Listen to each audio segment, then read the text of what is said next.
یا کہ بہشت بری سے چلے جاؤ، تم ایک دوسرے کے دشمن ہو، اور تمہارے لیے زمین میں ایک وقت تک ٹھکانہ اور معاش مقرر کر دیا گیا ہے۔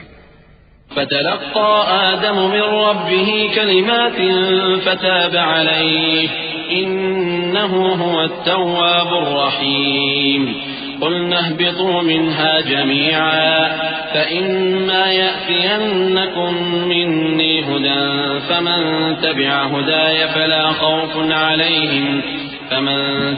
هداي فلا خوف عليهم ولا هم يحزنون والذين كفروا وكذبوا بآياتنا أولئك أصحاب النار هم فيها خالدون۔ پھر آدم نے اپنے پروردگار سے کچھ کلمات سیکھے اور معافی مانگی تو اس نے ان کا قصور معاف کر دیا۔ بے شک وہ معاف کرنے والا ہے، بڑا مہربان ہے۔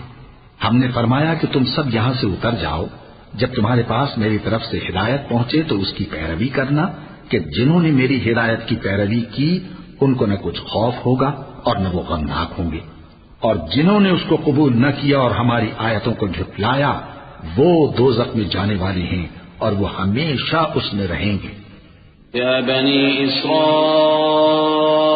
اذکروا نعمتی التي انعمت علیکم واوفوا بعہدی اوف بعہدکم وإیایا فارہبون وآمنوا بما أنزلت مصدقا لما معكم ولا تكونوا أول كافر به ولا تشتروا بآياتي ثمنا قليلا وإياي فاتقون۔